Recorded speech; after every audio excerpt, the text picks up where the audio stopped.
Wake up every day and say your affirmations. Go. Wake up every day and say your affirmations. Go. Wake up every day and say your affirmations. Go. Wake up every day and say your affirmations. Go. Happiness and kindness is a choice. Wake up. I don't know who this is. I just want to get an approved her. All right, let me go make sure where we are supposed to be. We're there. I just shared it. Oh, you did? Mm-hmm. That's what's up. I gotta watch my angles. I do. I have to watch my angles. My sister be getting on me about that. Watch your angles. Oh, no. You know, that's why every time I come on, I'm like, how do I look, y'all? How do I look, y'all? You look fabulous. Great. You know, this. I'm kind of liking this. Okay. 2 men, 2 women. I feel a real balanced energy. You know, because sometimes I'm outnumbered with all these men. Oh, I know. I peeped that on the last episode. Yeah, but she be in good hands. We all her brothers. That was a good one. I was really impressed. Absolutely. I don't have anything to fear. I don't. They're very smart, intelligent, keep my best interest at heart. I love that. Let me see, group, family. I wanted to make sure I shared it everywhere, especially on my page, since now we're just making it okay, great, it's there. All right, this is things that people, we don't have anyone in the room. Where my people at? It was 2 in, then they popped out. So yeah, they'll pop back in. All right. This is things that people don't want to talk about, brought to you by God Level. That will be me. I am originally from St. Louis, Missouri. I am a nurse. I am an entrepreneur. I have a podcast. I am a mother, an aunt, a sister, a friend. I am everything good. John, you want to go ahead and represent yourself? John Skywalker, the Sly Talker here, lyricist, spoken word artist, martial artist, personal trainer, lover of life, student of psychology, and I'm a father who has several hip-hop albums available on all streaming platforms. Doesn't matter if it's Tidal, Apple Music, iTunes, Amazon Music. Yo, if you look up John Skywalker, you're going to find me there. Conscious hip-hop, positive energy, positive vibes, thought-provoking lyrics, a true student of hip-hop, a true student of lyricism. If you are from that era where lyrics actually matter, you should plug into my music. Salute. Y'all be making my intro feel bland. Y'all be going hard. I'm a mother. I'm an entrepreneur. Y'all be going hard. No, that's John. I'm trying to get. Hold on, I stick to the same script. Y'all know it. I stick to this. I got my script memorized. Your delivery be on point. I'm sorry, Diamond. Go ahead and represent yourself. Etepu, I am Sim Sabah Diamond, master teacher, entrepreneur, father, life coach, personal trainer, nutritionist. Also, just this Friday, officially launched my business, the Abode of Osar Institute of Personal Excellence. Now, in this age of everybody's trying to know information, it's all about seeking your highest potential. No, that's this right. company brings you the platform to do that. We have the model, we have the methodology, we have everything that it takes through our courses and personal and group coaching.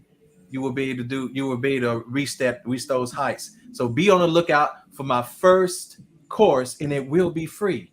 So stay tuned for that. Peace. I'm gonna keep messing with my hair. I'm sorry. We have a special guest here today. There go brother. I did not. I feel so bad. He's chatting. He's over in the chat box. I see him, but yeah. You want to go ahead and represent yourself before we get started? Okay. Well, my name is Quan. I am the owner of Higher Essence Herbal Teas. I'm a single mother, but my daughter's grown, so I'm an empty nester. So I'm actually like nurturing myself. Okay, getting to know me, and my company is just herbal teas. I'm just trying to help people reach the higher essence of themselves. That's it. Thanks for having me. Thank you for coming and get the word out. Let people know that we are Oh, offering okay. free advertisement. Yeah, go ahead. Do your Yes, thing, these honey. are my tea blends. This is my newest tea blend, the Just Be herbal tea. I work with all organic herbs. My teas are Ooh, all caffeine free. I also work with organic fruits and spices, and it's all about intention. So all of my batches, I put my intentions on. Okay. So they're gonna give you the results. Okay. And I also put affirmations on there too, because affirmations are important. Very Sometimes important. absolutely. those friendly Absolutely. reminders. So thank you. Absolutely. All right. Where can we find your website? Drop your Okay, website. so the website is higheressenceherbalteas.com. Mm. And I'm on TikTok, I'm on Instagram, also Facebook. How long have you been doing this? Actually, I've been doing my herbal teas honestly for like 2 years on and off, but I was doing Okay. pre-made teas. So Okay. the FDA really Okay. don't want us to be healthy for real. So it's a lot of Mm. loopholes Ooh. that Mm. want to take Preach. to have your stuff sitting in stores. Okay. So I have to find a formulation chemist that can come up with something that can give my products pre-made, ready to drink tea blends, shelf life Okay. without compromising the integrity of my teas, because I don't want my teas compromised. And Absolutely. Ooh, I love that. What inspired you? you know what? I've always been a lover of teas. My mother, she always would have a cup of tea, and I just have a gift of pairing herbs. I really do. It's just a natural gift. And just being tired of, being a woman of color in healthcare and the microaggressions and, all those type of things. I knew I had to do something because I really am Mm. an entrepreneur at heart, Okay. but I just had to just take a bet on myself. It was just time. And I was Okay. drinking tea one morning and I was like, I always talk to my ancestors. So I took counsel with them, you know. And that morning, for some particular reason, my teeth just Uh, looked like magic. And I said, okay, this is it. This is what we're going to do. And so now we're here. Okay, you I'm sorry. She didn't caught my attention. You said you were in healthcare Yes. or nurse. No, no, no, no, no, no. Okay. Actually, I was the first assistant surgery. And then I went on to help open up eye surgery centers. Really? Yeah. So, and now I kind of do like consulting work when the spirit moves me, which is Okay. not that often, you know. Okay. But it's just time. Like I said, I have one foot in, but I'm on my way out. Okay. I'm just Health, trusting yeah. the process. It is good that you are in healthcare. I am in healthcare. So you Black already women, know. black men are in Mm, healthcare. We yeah. had to become the people that we need to take care of each other when we come to receive help. Oh, That for it was sure. a young lady that just died that did not get the help that she needed. Wow. Wow. Brittany, I hope I'm saying her Oh, name I've right. seen that. I've seen that. That was Mm, disgusting. That was really sad. That kind of it there's was. not a lot of representation in Yeah, healthcare for us. A lot of advocacy. I think that's very important. it It is. mhm. really is. Because I'm telling you, like I've walked in ORs and get completely ignored, but I'm the one, I'm saying, with the specialty, the expert, and they won't even acknowledge me, won't even speak to me. And it's just things like that. I don't have it in me to play the game anymore. I just Okay. don't. Okay. I understood it, especially if you've been doing it for a very long Oh, time. yeah. 15 years. I'm currently a unit manager on a trach vent wound unit. And anytime one of my people come in, I hate to say it. I can't say I hate to say it. Sorry, not sorry. I love them. I just Yeah. extra I know. attention, baby. What do you need? How can I Mhm. help you? How can I make this to be a good experience? What can I do for you? I'm smiling, I'm cheesing, I'm sitting there, and I'm very personable. I have to sit and talk with you. I can't stand up. It's a certain way that I come into the room. I want you to feel comfortable. I want you to know that you are in great hands. Bless you. That's good that you take the That's time to do that. that's my A thing. lot of people don't. Yeah. And we do look forward to seeing people that look like us. Yeah. Yes. So when I walk into the room and introduce myself, oh yes, I'm the unit manager. Okay, And I know that's smiling right. and teasing, and they just be like, "You," I said, "I run this floor. I know Let that's me know if you right. have any problems." I love it. He gonna keep messing with me. I seen that, Diamond. Hi, brother. Before before we continue to move forward, you want to go ahead and introduce yourself? Sure, why certainly, not a problem. Peace, peace, peace. Welcome, welcome, welcome. I am King Newborn. You can follow me on all social media platforms at Newborn Everything. Apologize for my tardiness. HP decided to do an upload, so that was out of my control. But Yeah. just like all motherboards, I am of service. You didn't get a chance to meet Kwame. This is Kwame. This is the herbal essence lady, the tea lady. We just gonna call her the tea lady. She is pumping up her business. She has dropped her website, which I've seen that you posted, and now we have the banner up. Thank you. I just want to say thank you for coming on. We really appreciate it. This is a free service that we offer for anyone. We are in the business of supporting Black businesses and helping Black businesses get the advertisement that they need.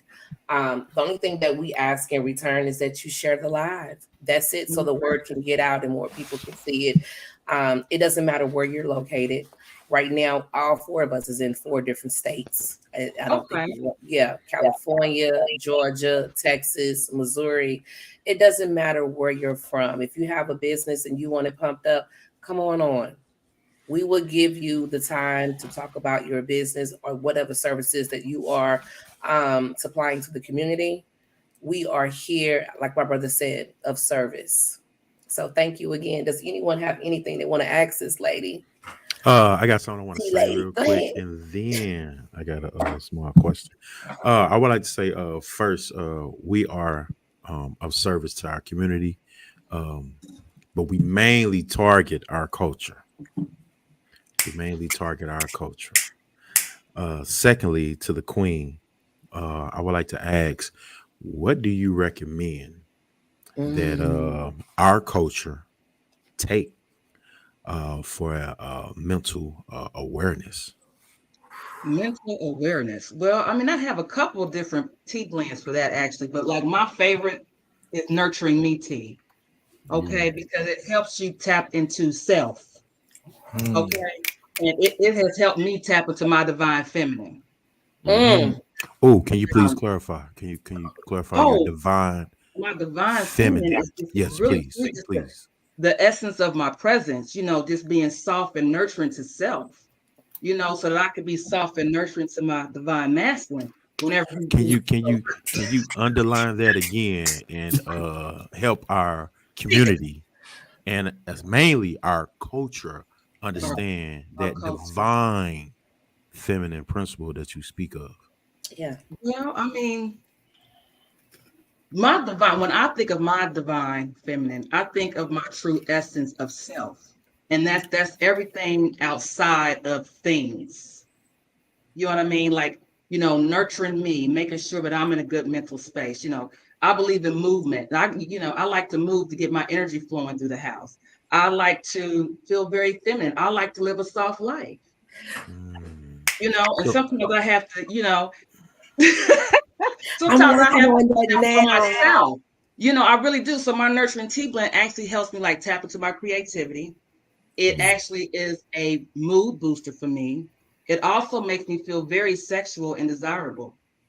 Okay. And it works for men too. Like I have customers that are men that absolutely love this tea blend. So it's not just, for women, but I think that, when it comes to our community and our people, we just have to kind of step outside of the ego. I think a lot of us just reside in the ego and we don't know who we are outside of what the ego tells us. I had to experience ego death.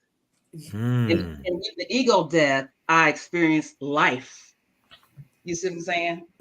So what you're saying is you were dying to become. Yes. Yes. What other people wanted me to be. I was Okay, concerned gotcha. with things and having things and looking a certain way to people. How people would perceive me was important to me at one point in my life. And it about killed me. It took me out. Mhm. Yeah, I mean, I had to walk away. I literally had to walk away and just come back home and just ground. So I have a green meat tea for that too, just to bring me peace and balance. Mm.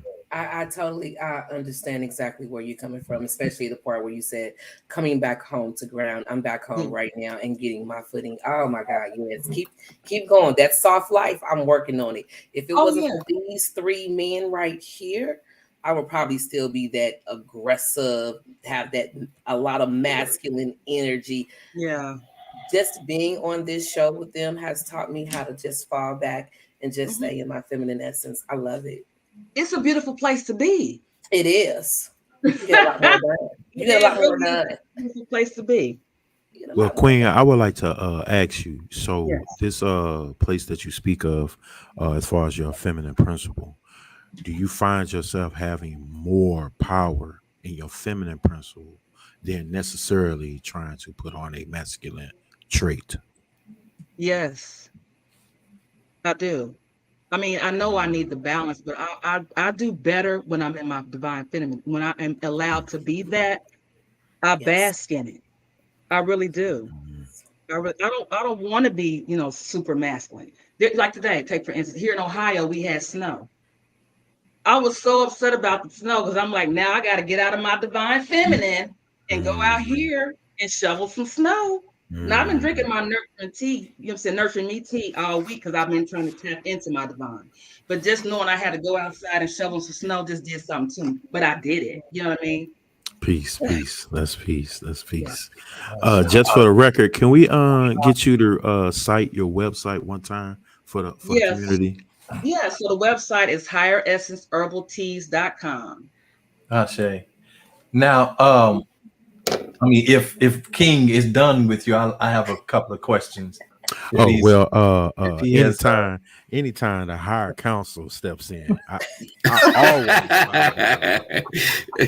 I always bow I'm down. gonna give him a run for his money. Mm, I always go bow ahead. down. Go ahead. oh, absolutely. I mean, I just wanted because I was enjoying your line of question. I love it. I love it. He Mhm. comes right in to be on the ball. You see that? It's all peace. All peace. I say, Yes, I sir. say. So one thing, like I told you, I'm a tea connoisseur myself. Yes. I have all kind of tea gadgets over here, like tea sets. I got tea thermoses, with the little basket Oh, on the yeah. inside that you put your loose leaf tea Thank in and you. all that kind of stuff. I got keep hot water right here, ready to go all the time. I use honey for sweetener, all that Mhm. kind of stuff. So I got all that, Mm. right? Yeah. Now one thing that I know, and the reason why, I one of the things I always ask my tea dealers, and is about the freshness of the tea, and this is because it's just like herbs. If you could take certain herbs, but if they are too old and the life has left the herbs, then you're not really getting the benefit. You Mm. see, so they Go ahead. so and that's one thing about the tea is that it still have to be. It's a living beverage. It's a living Mm. beverage, and I noticed that one thing that you expressed concern, we were backstage, is about the shelf life of your teas and everything, and so it sounds like it's fresh. Am I right? Oh yeah, yeah. And I was actually referring to the shelf life of my pre-made teas because I had Mm. pre-made organic teas that I would sell, and I still do kind of sell them locally to people that Yeah. want them. But my goal is to sit in grocery stores or I'm saying the nutrition stores, and I want them to be Mm. able to sustain a shelf life. And Yeah. so we just cannot compromise my product for the likes of the FDA. Oh yeah. That's Peace. right. That's Peace. right. Preservatives. Yep. Adding Yeah. up. Yep. Yes. Yep. I just don't want to compromise them. 'Cause I have really good products and I take pride. Like I said, my intentions are pure and good. Okay. I speak over all my herbs, every batch I make, I speak over my blend. Mhm. Okay. So I just want people just to really take the time to be more informed, which I'm getting ready to start a blog on herbs and the importance of, and flowers too, because I work with a lot of flowers. And I think a lot of in our community, we haven't been exposed. Like I've asked, do you drink tea? And they're like, tea? Like Lipton tea? Oh no, baby, this is on a whole nother level. She said Lipton.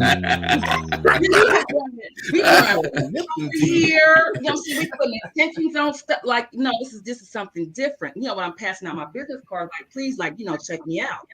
So I think that a lot of us have just not had the exposure. I mean, on the hood, you're not gonna find no herbal tea sitting on the shelf. No, not the real deal. Oh no. My herbs are fresh. Yeah. Mm-hmm. Wow. That's a good one, Terry. What are your thoughts on psychedelic teas targeting mental health? Wow. I'm here for it. And I would love to partner with somebody who can, I've thought about like maybe some Delta 8 or CBD, Delta 8. To tea blends. Yeah. I'm here for it. Because see, what I've learned is like everything we've ever been taught is like the opposite of. Psychedelics is bad for you. And they're not. It's just gonna tap into a place they don't want you to tap into. Yeah, there's a whole science on that. There's a whole science on psychedelics. And this entire conversation is brought to you by We Have No Idea.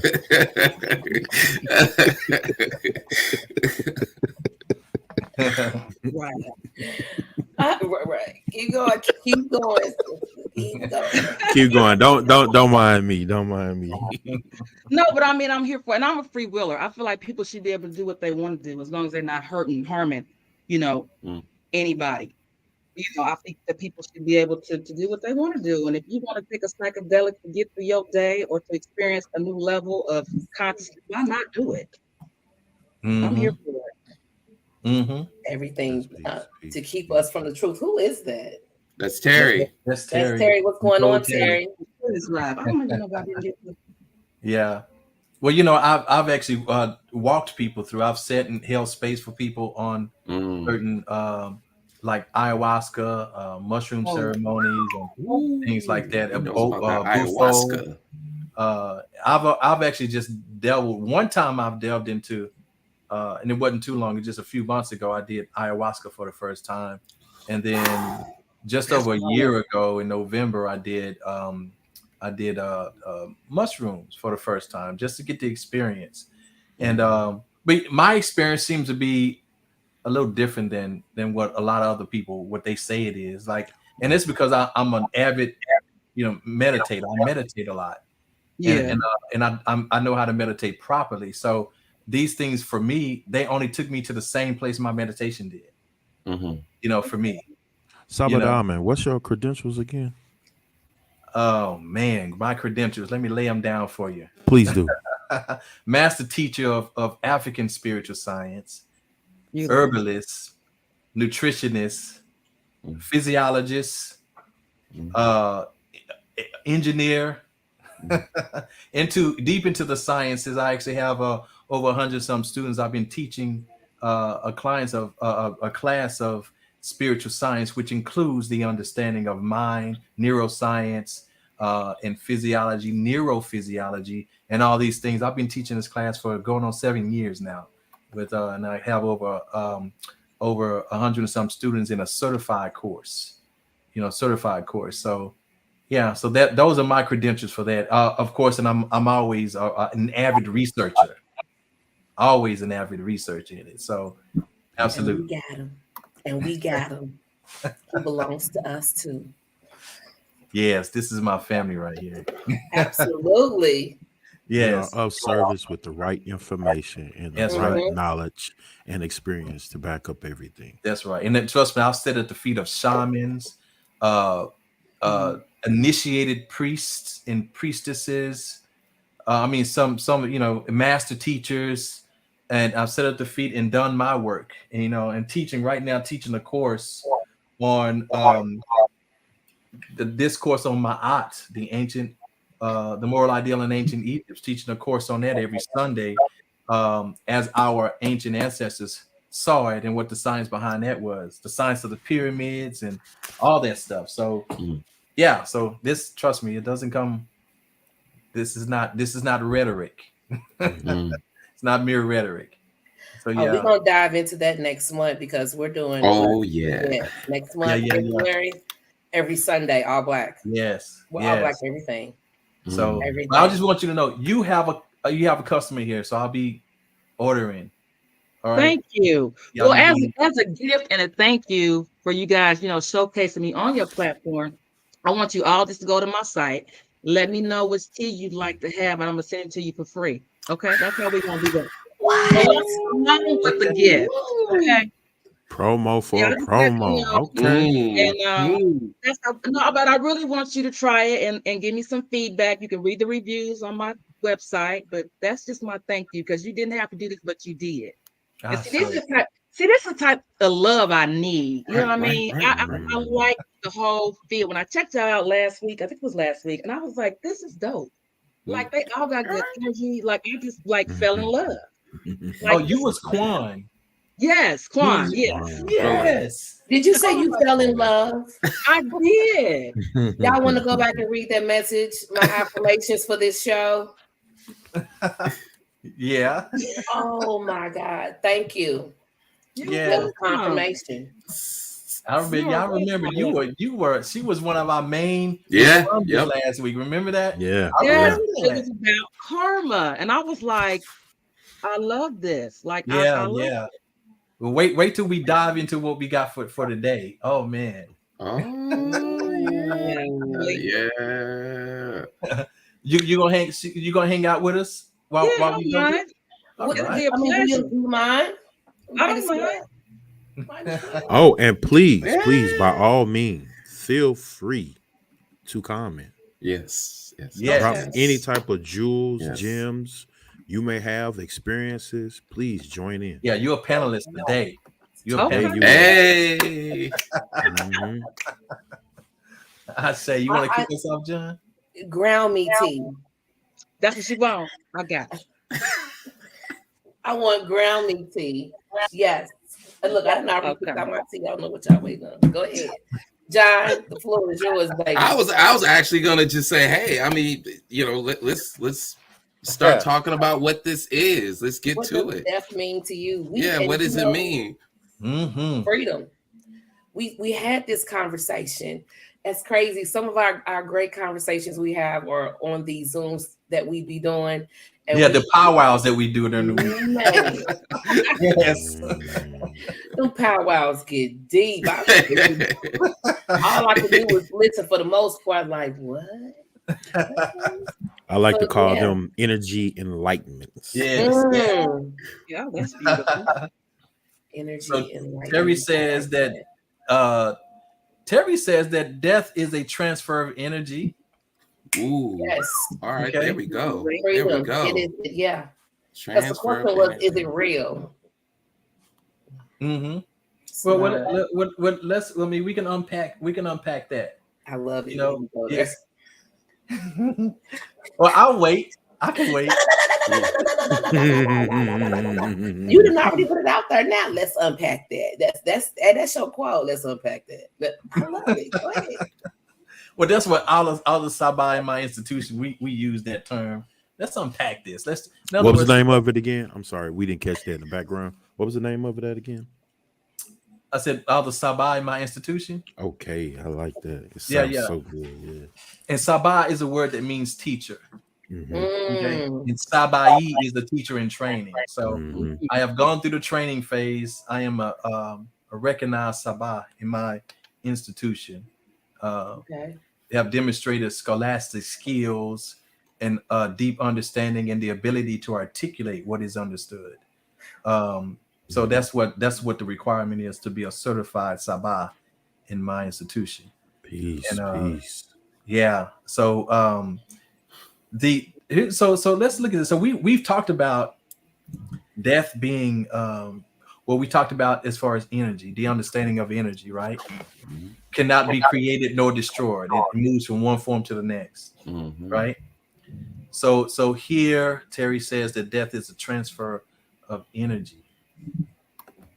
What y'all think about that? A transfer of energy. Mm. Yeah. And Transfer? Transferring into what? Into what though? Transferring to what? Well, transfer is like moving from one place to another. Okay. Okay. So That's Okay. fair. transfer, I'll take that. moving from one place to another. Mm. Okay. It It is is that, we but just then- move. We just move. So yeah, I think so. I think it's established that there is some sort of a transfer or transition. Position. Right. Word.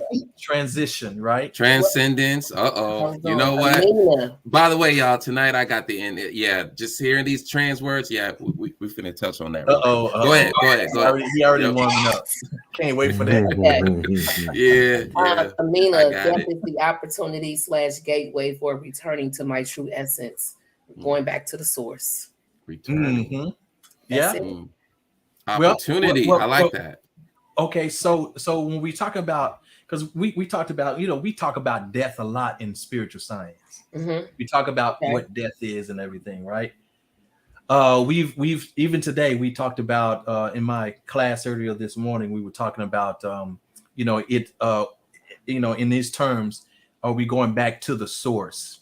We returning back to the source. You and King Newborn, you two have said that you've experienced this, Yes. right? You've experienced it in your acute experience with death or some out of body experience and something very subjective that you've actually experienced, right? In your whatever happened. I'm gonna let y'all disclose that. But so the whole reason why we even come here is we come here as source to have an experience with itself in its own creation. So this evolution. So there is an evolution. This is an evolutionary process. Life itself, I always define it as this. It is the university of divine cultivation. Mhm. So we've university means higher learning. So it's a training ground to cultivate our divinity. And what we're truly doing here is we are, with every experience and every response to the experiences that we do, we're upgrading the body. We're upgrading the body through mind, through consciousness, elevation of consciousness, right? So when we talk about source, remember, we are always source. Mhm. We don't have to return to source because we are source already. So we are source projecting into its creation. Okay. So the thing is that you heard that term to be in the world but not of it. Mhm. Right? So that's a projection. That's a projection. Just like you have a projector in the screen, that image is coming from the projector, but we're watching it on the screen. So that image that you see is in the screen but not of it. It's really of the projector. So the projector is consciousness itself. We are projecting through these things these vessels that we call the persons or the bodies, right? So then let's just say then what death is. It is a graduation. So we know it is transference. We take everything with us, including the energy, but we also leave some of that behind. Okay, we leave energy signatures behind, which people can still pull off of and borrow. Right. This is why we set up ancestral altars. This is why we still call to our ancestors and we can borrow their energy. The energy is still here. Okay. Memory. Well, not just memory, but we're talking about metaphysical essence. Yeah. Ooh. That's what we're talking about. Metaphysical essence. You see? Love it. So that's it. So now, because once we transition, and it's just a transition. A lot of people see death as a stop end all. No. Okay, and it's not necessary. It is it's a portal through which we transition into another phase of our existence, and that's the eternal phase of our existence. Yeah, go ahead, beloved. That's what we were taught. Mm-hmm. That death would, at the end, you have two places you're going, heaven or hell, which, we later found out was nothing more than a scare tactic. Achoo. Achoo. Well, just so King Newborn doesn't have a heart attack over there. And So that was my hint to okay, that's enough. I love it though. He be on it. Make sure. Bag it up, honey. Just that's enough. It's So okay. It's okay. So there was something we went over today, and I'm trying to see if I can find it real quick. But we were talking about well, no, it's okay because it's not really. It's really talking about the concept, and it was really talking about the original understanding that we had through our ancestors, through the ancient Cometians and the indigenous people of this world. Not just them, because they also went across the world to teach the world. This is before this Western ideology came. We had a concept, a healthy concept of what death is. So in fact, they had concluded there was no such thing as death. There you go. That was and this is after centuries of developing this concept and idea. And not only that, but modern scholars, we're talking about Egyptologists and other ancient civilization scholars, also came up with the same conclusion that this is what it was, that everything that follows, all the modern religions that we experience today, even in the debates about heaven and hell, all stem from that understanding. So then what ends up coming into play, the reason why heaven and hell came into play, because there was an attempt to corral your thinking and your mental thoughts into one specific area by introducing the element of fear. Introducing the element of fear.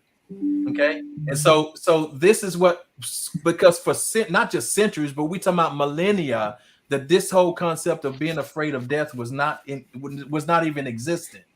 No, it was something they looked forward to. In fact, they spent their lives preparing for it. Preparing for it. Yep. It was literally the highlight. It was the crux and the peak in their existence, their total eternal existence. You see. And did you have something to say, Quan? I saw you. Well, while you were just talking about that, my mother transitioned 6 years ago. And mine too. And I was there to witness it. Okay. And when I look back at it, it was really a beautiful experience because she did not go tragically. And my beliefs helped me navigate through what somebody else may deem as a trauma. It helped me to navigate with that and deal with it. Now, the physical part of me, of course, I went through the whole grieving process, sure. Because I physically, I missed her, but I knew she was around in another way. And I just had to take the time to acknowledge her. And I remember speaking in her celebration of life, okay, because that's what we celebrated my mother. And I remember standing up there saying to the people that came there to celebrate with us that in my eyes, I feel like what we're experiencing now, what they want us to believe is life, is actually death. And death is actually life. Because there's no limit. Okay. Short. You are, there's no limits there. You understand what I'm saying? Because there's so much that people experience during life that really is just death. You understand? So I just look at it differently. But I remember standing with my mother transition, and it was a peaceful moment for me because I knew she had really just transitioned. She just went out of the physical form into another form. And when I get up in the morning and I make some tea, or if I decide to have coffee, guess who gets tea or coffee? Your mother. My ancestors. Oh, absolutely. Come on now. Libations. Yes. Libations. Hey, that's right. I have to acknowledge them. I have to honor them. All that. Because I know that they are around. They are my guiders. They are my protectors. I don't fear death personally. I don't fear it. There's a part of me that I kind of wonder about my daughter and how she will do, but her beliefs are, like mine, but we are human. We're having a human experience, but I don't fear death. Some days I welcome it because sometimes it just be like, I'm like, you know what? I don't want to come back around. Like, let me. I want to learn all my lessons now. Huh? Okay, We had this I don't have conversation. to come back around this way. Mm-hmm. Just had this conversation. We just Yes, had this conversation. we We just had Really? that conversation. Yeah, We absolutely. literally Absolutely. did. Friday, we had Oh, this wow. conversation. Brother hit us up and was like, "Does anybody got time for a powwow?" And I think for about an hour and a half, almost close Yeah. to 2 hours. Yeah. We Mhm. talked Oh, yeah. about this. I talked about my experience, and me and my brother actually had similar experience when it Yes. came to death. Mhm. I knew after that experience, I was not afraid. I was no longer Yeah. afraid. I Yeah. viewed death as freedom Yeah. from It is. fear. From Mhm. that's it. Yeah. I That's it. say. So I'm not afraid. I have everything in place. You know, if something was to happen to me, you know, my kids will be able to take care of everything. But I'm not afraid. Yeah. Mm. Yeah. Mm. Well, you know how I had religion shoved down my throat as a child, and I We all remember did. one of the We all things did. told to me was that the dead knows nothing. Mm, That Mm. kid, I would always be that kid that would ask questions, and then I'd yeah. be like, the parents would respond like, "You don't question God," and I used to be like, "What?" It just did not make sense It didn't make any sense. at We all. all heard that growing up. You don't Mhm. question him. But how are you able to learn if you're not able to ask questions? How are we Well, supposed to Exactly. learn? again, that's another thing to keep you from seeking the truth. That Exactly. it was something else to even go Exactly. outside of that particular doctrine. Yes. So you couldn't do any kind of scholarship. Scholarship is about checking all sources, but you Yeah. couldn't source anything outside of that particular doctrine. So Yeah. that's the thing. It keeps you mentally and psychologically docile, so Mhm. that you don't raise any type of conflict or Right. shake the table, so to speak. Right. You know, so we know that but that was not the way not just I ain't talking about just our ancestors in Africa, but I'm talking about global at that Yeah. time. I'm talking about all indigenous beings at that time before this Western concept came to be. This is something they lived in such a way. They understood what the whole idea was. It was here we're to establish, because there is a moral requirement for that so-called afterlife, so for that life of eternity. You have to be able to cultivate a high moral accountability for yourself in order to even be accepted into that. You understand? So they knew that, and that moral code comes from our interaction and understanding our interdependence between ourselves as well as everything else in the world. And so they spent their lives making sure that they were in good harmony and Right. order, and they reciprocated, and there was truth in everything they did, in every association with not just people but the animals, the rocks, the plants, everything, even the air, because the air is a god too. That's right. Yeah, we call him Shu. The air is called Shu. That is the father of the sky and the earth. So we have to understand that this is why all these things, every aspect of nature, Yeah. is it has been deified. And I'm using these terms because they'll kill me because we don't use words like deity or whatever, but I'm saying that to be relative. But everyone has been deified, and then you yourself are no less than a force of nature. You are a force of nature. Yeah, you are the grandchildren of Shu and his wife Tefnut. You are a force of nature. So then, when you are a force of nature, there's only transition for you, not death. There's no cessation of anything. That's it. No cessation of anything. Yeah. You understand? I ain't gonna do it. No, go man. Do What it. are you holding back for? Let's go. Do it. Say it. Come on. I'm gonna stick to the. So look, my understanding, when you die, the transition, or transcend, you actually free yourselves of the attachment to this body. So therefore, you have no more boundaries. There it is. You're. I'm not against no religion, so please, if I talk over somebody's head or it seems like I'm talking at somebody, I'm not targeting anybody. I'm just speaking from what I've learned. When you pass on, transition, crossover, whatever terminology you would like to use, you actually become unlimited. 100%. You become unlimited. This is why it's important to pour libations. This is why it's important to call out your ancestors, because I'm trying to tread softly. Because you're continuing to empower the energy of self. And by doing these particular things and these practices, you're keeping, quote unquote, the DNA of the living and the DNA of those that have transition, and keeping that power source forever going, infinite. Mm-hmm. And that's really important. Again, I'm not trying to shoot at no religion at all. I'm not, because your understanding is your understanding. We all come from some source of teaching that this is the one way to move on. And there's multiple different understandings out there. That's right.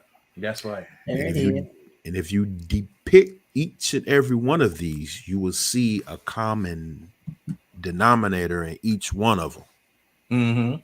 The one thing we overlook in this common denominator, please understand what I'm saying. The one thing we overlook in this common denominator is self. Mm-hmm. We don't take time out to acknowledge self is the creator. Yeah. That's You wanna- very you- important. Do you think it requires, because there's I guess two aspects of self. There's two aspects. and this is because when we talk about, there's that self with the little s. True. Okay. True. And that's the self that represents this external or objective Facts. version aspect of the being. But then the big S self is the one that dwells within, and that's the one that answers for I am. Facts. That's the one that answers for I am. So when we say Nook in our Kemetic terms, I am. And when we say Nook, we are only referring to that divine source, to the essence of Nter, which we, many will say God. But anytime you look at the hieroglyphs, what we call the Medu Neter, the NTR, the translation is God, but it's also a dumbed down version of what it truly is, because it's completely unknowable. It's completely unknowable because it is limitless. You could even fathom all that you have access to once you transcend the limitations of the human body. You couldn't even fathom. So in talking about death, we can't do that without talking about life. Right. Right? We have to talk about life, its purpose, and then what makes us so special that we get to participate in it. It's a very special thing. I ain't giving up my seat, not voluntarily. Not voluntarily. I ain't giving up my seat. Peace. I mean, it's a beautiful, beautiful topic. Anyway, so much more to say, but I ain't gonna hold us up here. Yeah, it's a lot to dig into. Yeah. So I want to, since we've already been talking about this question right here, I want to share the results of the rest of our respondents. I want to thank all of you who replied. We had 30 votes for this one, so yeah, that's what's up. So do you fear death? Out of 30 votes, we have 2 that said definitely and with good reason. 18 said nope, I've come to peace with it. 3 are undecided. 7 Oh, wow. Okay. This one was added. 7 are trying to accept and embrace it physically, mentally, and spiritually. I'll read some of the comments here. All right. Josephine says, I don't know if this is with good reason, but I kind of fear dying while my kids are still dependent upon me.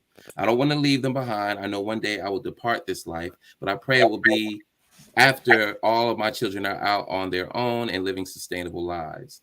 Nobi said, can't say yay or nay because my biggest concern would be my children. I'm one of their biggest supporters. And if I'm no longer here, who will support my kids emotionally? Who would be their go-to person? Because that is one heartbreak I cannot protect my children from. Amina commented, she said, fear it as in afraid, no. Respect it as part of life, yes. I am honestly prepared for it, but no. Last week, one of our Muslim brothers died, and God allowed me to help the family make arrangements. It was a huge eye-opener about the importance of having affairs in order and living each day as if it's your last, because you never know if it will be. Sarai said, I go back and forth. Sometimes I feel like I have lived my life unapologetically, so I'm at peace. Other days, it terrifies me of what could be beyond this realm of existence. Valerie says, I go back and forth. I have literally died 5 times, and God said, not today. I am a mother, and my daughter is having our first granddaughter. And my daughter is having her first granddaughter in June, so I'm scared to leave them. However, I also know my relationship with God and how he sees it. It's time to take me when he will take me. Saul says, as of late, I've been considering degrees of consciousness, and from all I have experienced and seen, life is not limited to matter or consciousness to flesh. It hurts to detach from this human experience, but as it is essential, I'm leaning towards believing the messages of all scripture that collectively say this is just a glimpse of true existence. To limit ourselves to flesh and bones seems primitive to me now more than ever. I fear leaving others in pain. I fear making mistakes against God and nature. That's where I'm at with it. Peace. Yeah. I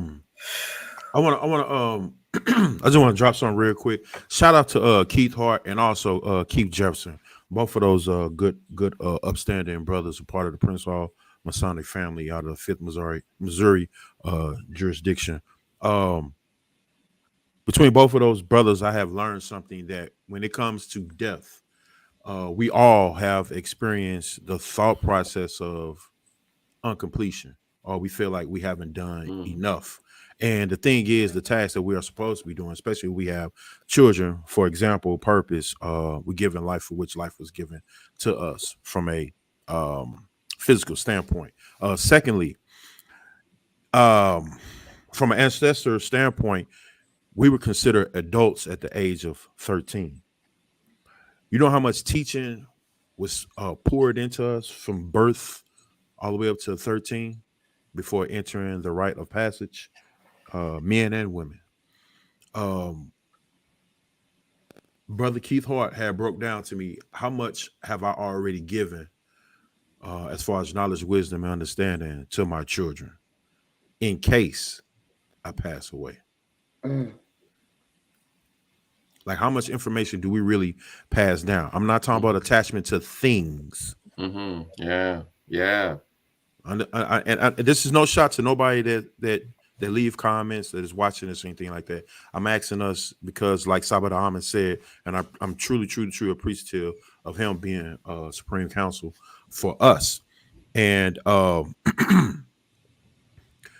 more you try to give an attachment in place of love, the more you make an outward dependency instead of an inward dependent.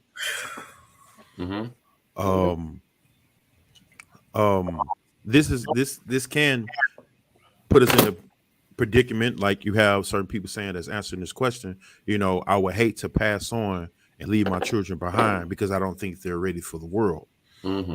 Well, how much time are we investing in our children to prepare them? How much knowledge, wisdom, and understanding are we giving them to cultivate so that way they can survive without our hand? So I oppose, what is it that we actually fear about death? Right. Because is that a valid concern?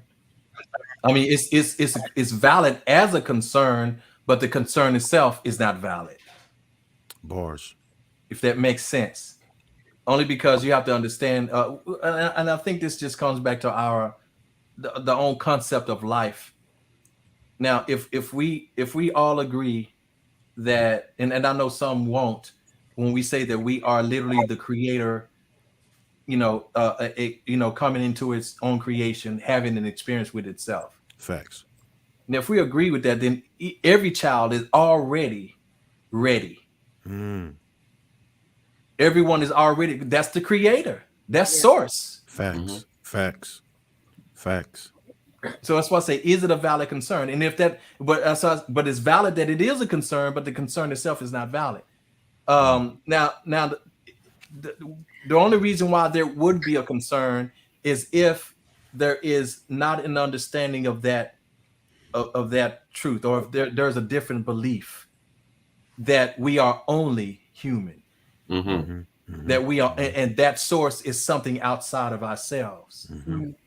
So it's another attachment then. Yeah. Facts. And 100%. There you It's go. another Another attachment. Another attachment. And it's a fear-based life, which ain't life at all. So then that goes back to what Quan was saying, that living is death, that life is death, and death is life.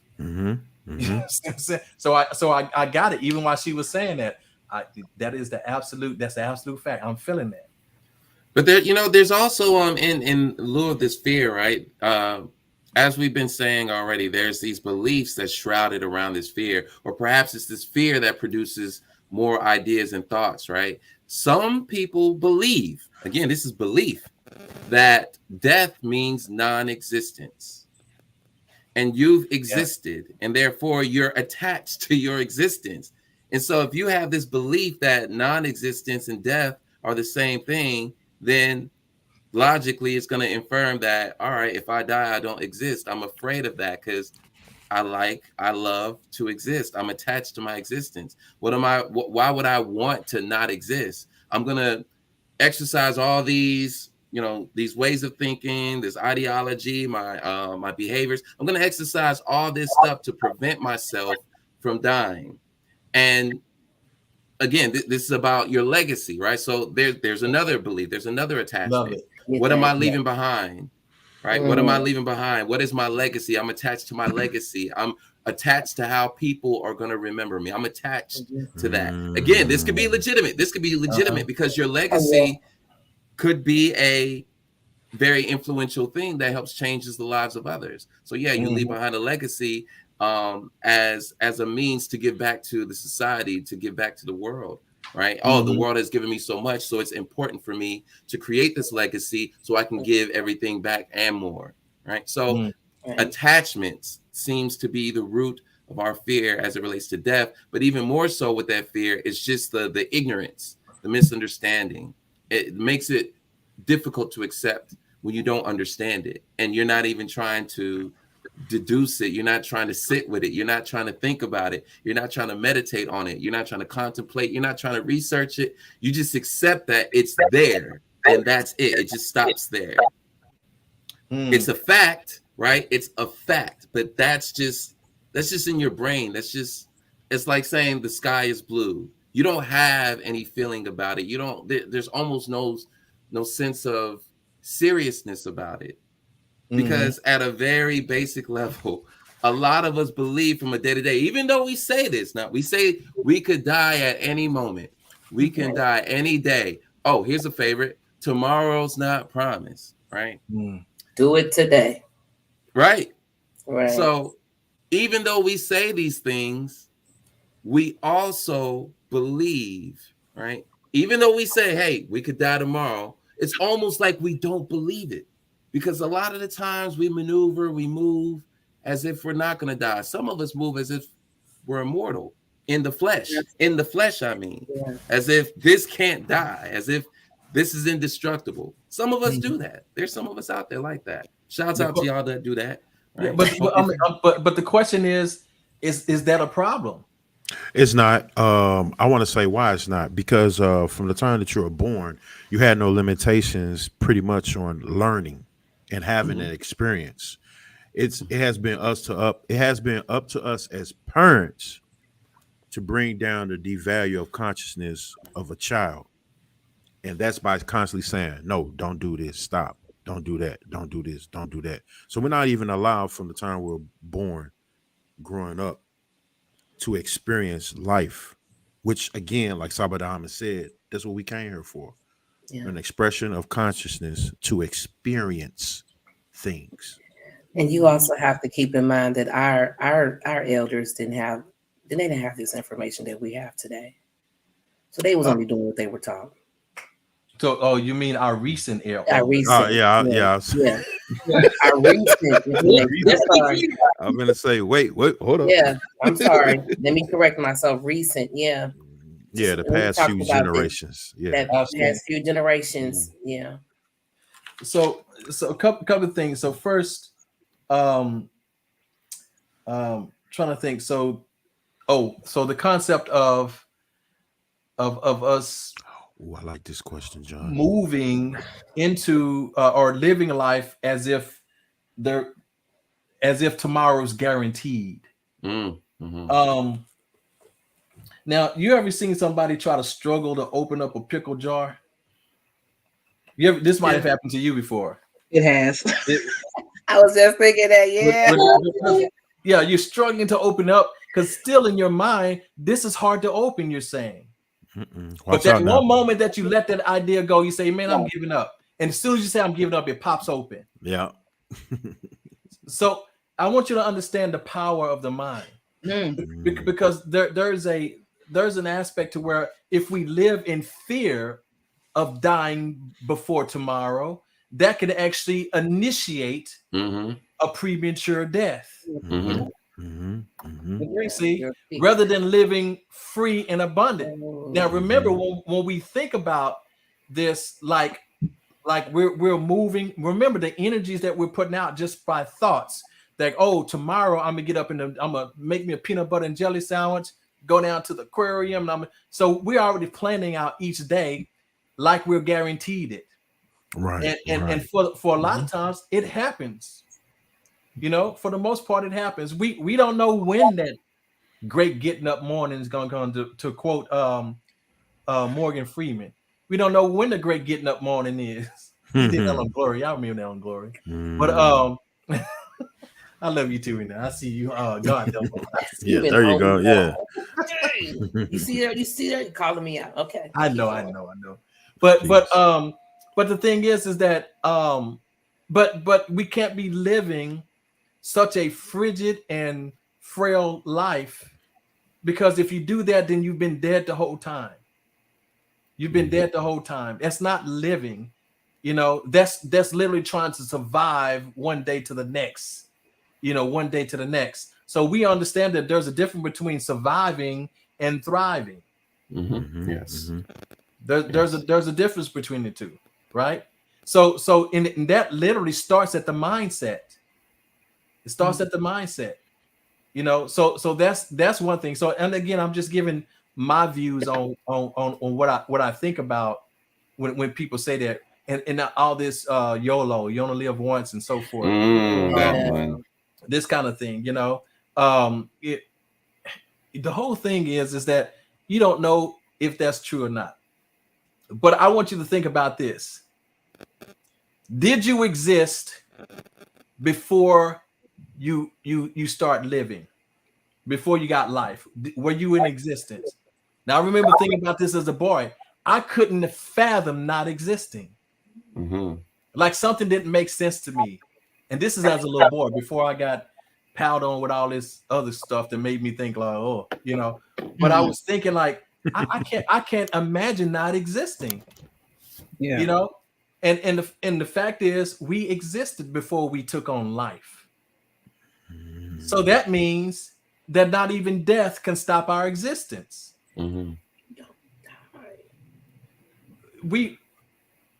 This physical vessel may be mortal, but that being that dwells within it is immortal. Exactly, because you don't die, you just transition on. That's it. Yeah, you just take on a different form. But this is just a capsule. This it. That's it. That's it. You know, the best way to try to sum all this up, I apologize, God level. I deeply apologize. Finish what you were saying. I apologize. No, it's okay. My bad. I'm boiling over here between John, Master Skywalker, and Sabada Amen. You know, they can stew up a pot. You feel me? And I think we should all take this today's podcast talking about death. Has anybody took the time out to understand water? Mm-hmm. I bring up water because that's something that can't be quote unquote recreated. It always will. Mm. It always will. We have ciphered water forever. It's everywhere. Just like carbon, it's everywhere. So if you look at water as pure consciousness or the source, just think how many times water has entered and exited your body.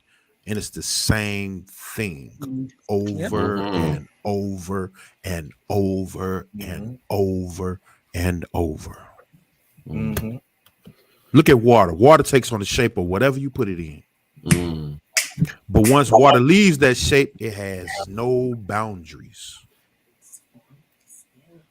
And what percentage of our body is water?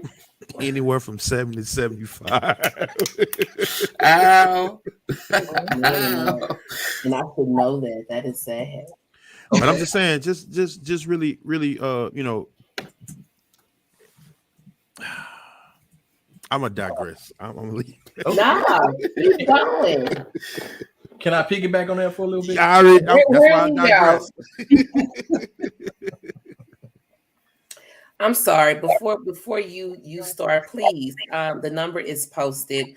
Call in with your thoughts. 832-318-6966. The phone lines is open. We would really love to hear from you if you have any thoughts concerning this subject that we are talking about, or this topic that we're talking about this evening. Go ahead, and also Deanna. like, share, comment, subscribe. And last but not least, I think God Level has a website. I do. You know what is it? What is it?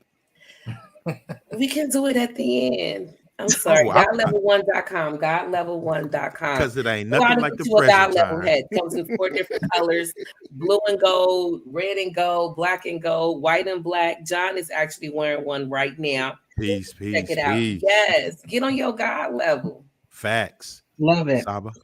I'll say. Now, so what I want to say, I just want to expound on the wisdom you were just kicking about water. Wow. You know, and how that truly is a microcosmic understanding of the cycle of consciousness. Now, think about water. Remember that the water that we have on the planet today was the same water that was on the planet 65 million years ago. Bars. Same amount. It's the same water, recycled. All of it. Yes, right? It is. It goes from a vapor to a solid back to a vapor. So what does that tell you then? That what's the source of water on this planet? What's the main source of water? We call it the ocean, right? I want to jump in. We'll say it's the ocean. Now, just think about it. When water from the ocean evaporates and it condenses into clouds, then the clouds move over the land, and then it rains down.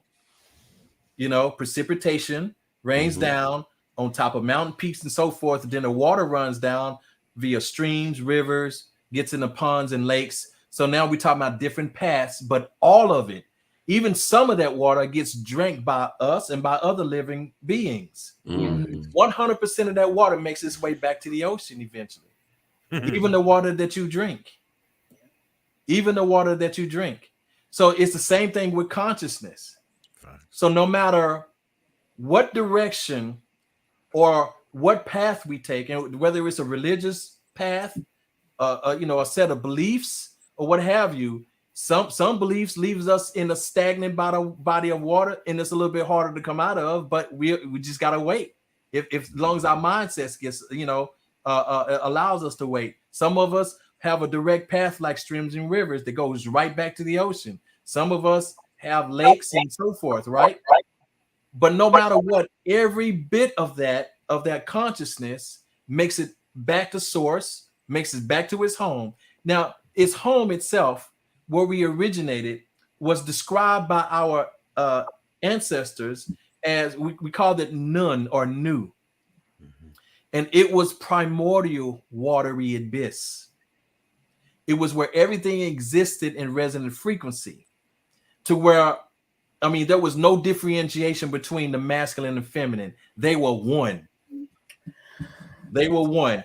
And every bit of matter that it actually that's in and that we can see today, none of it was differentiated. Everything was in such resonant frequency to where it was like this ooze that moved like water. It was like water. And within that primordial matter was a primordial consciousness that is us. And there was also a latent, inactive energy that was there. And we call that spirit. Yep. We call that spirit. And so they have a whole thing, cosmogony and cosmology explanation of how all this came to be. And of course, with every step, there was an aspect of the one of source creating itself from Atum to Atum Ra to Ptah to all of that, taking us all the way from what we call the Ogdoad to the Ennead, all the way down to the Divine Five, which you are a part of. So it's all there. So that consciousness still is there. So that's what I mean. We existed. The whole point is we existed even before creation. Can you imagine that? You predated creation. Great. And creation is only here for you. It's only here for these scientists who say that life is a fluke. It was something that came about in the midst of all these chemical reactions without. That's not. Come on now. The Big Bang Theory. Yeah, all that. Yeah. Oh, but believe there was an explosion, not the one that they teach us, not the one that they teach. Yeah, but there was an explosion. This is a fact. Yeah, there was that. I like how you said you couldn't differentiate. Thank you between female and male. I like that. Because it was too much of a harmonic balance. Just imagine that. I mean, because really everything he's breaking down is basically saying we westernized. Yes, it is what it is. Anyway, we've been taught to be against each other instead of working balance and harmony. That's why we have so many different separations of everything. And then when we felt like, well, I'm gonna say when the system felt like that wasn't good enough, they spent another attack on the family. Then they spent another attack from a financial standpoint. Now we have a current attack on understanding. Well, I don't feel like being a man today. So I don't know. Be a horse. I don't know. Whatever I choose to be. Yeah. Like what is it? Hey, I'm just saying. But anyway, it's continued to water down. I ain't gonna say I can say water down because water travels a path of least resistance. So, the more we keep on keeping up resistance, we are not allowed to flow like we're supposed to naturally. That's very important. I say. We have to do a show on that. Go ahead. I love. I've always wanted to. I've been to ask you early in the week, Master Skywalker, this question that we see right here, positioned before us. Yeah. What? Yeah. Go ahead. Yeah. So can you break down what with the concept of this question, and then give us some feedback, because I saw it and I was like, I'm gonna leave that one alone.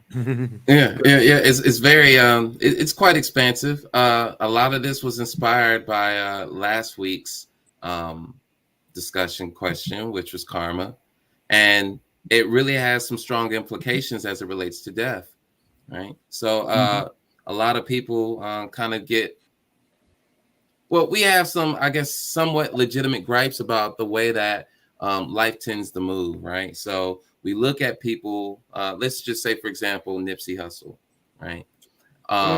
Some would agree that he lived well, right? Because he's legendary in our eyes, in our culture, right? But it also kind of gives this question of, and we do this with a lot of figures, by the way. We do it with Martin Luther King. We do it with a lot of great figures in life. And we ask ourselves at a very somewhat unconscious level, dang, I feel like they should have died better, right? I feel like this person shouldn't have been shot. They should have been dying in a hospital bed. We have these ideas about what's the best way to die, or what's the ideal way to die. Dying from a train accident, dying from a helicopter crash, right? So this is in... It's tragic. Yeah, they didn't have to go out like that. That's what we would say. They didn't have to go out. Like that. It's the death. How we die always seems to be as interesting as how we live. We look at the lifestyle of a person, and we somewhat have like this belief or this imagination as to how they're going to die. You know, you look at the greatness of someone, and you think to yourself, oh, they deserve to die old. And then what does that look like? What does dying old look like? In a deathbed in a hospital, right? That family. Right. So it kind of implies that there is a ideal way to die, but then also there's a question, it begs the question, can we influence the method, the manner, the style in which we die in our life? Are there behaviors, is there a lifestyle that would lead to us dying in a particular way that we might deem honorable? You know, so that's what that question was about. Is there something that we can do? Is there a way that we can live that will create this trajectory into which we die in a certain in a desired way? For example, if you say, I want to die doing something that I love. We hear that a lot in our culture nowadays. I want to die doing something I love. I want to die painting. I want to die. With the red light on. Right. Oh no, I'm messing. I don't know why color purple just popped in my head. With the red light. Yeah. Like that, brother. I gotta get impeccable memory, man. Impeccable memory. That was good. It's an inside joke, y'all. I'm sorry, but that was impeccable. Ain't too many people that can do that, right? So yeah, you know, I would like to pose the question to our special guest here today. I like to see if she could take a crack. I was just trying to get her involved. Yeah. Yes. This question here. Yes, you ma'am. know, I've seen this in the group, and I purposely went past it because I honestly did not know how to answer it. Honestly, I did too. Do you believe that if you live well, you should have the right or freedom to die well? What is?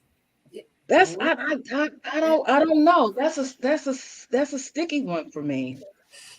I don't know. If you live well, you have the right. I mean, you know, like you use Nipsey Hussle as an example. You know, some people look and say he did, you know, live well, but why did he have to die so tragically? So I don't. That's a good question. I'm stumped on that one. Honestly, don't. Right.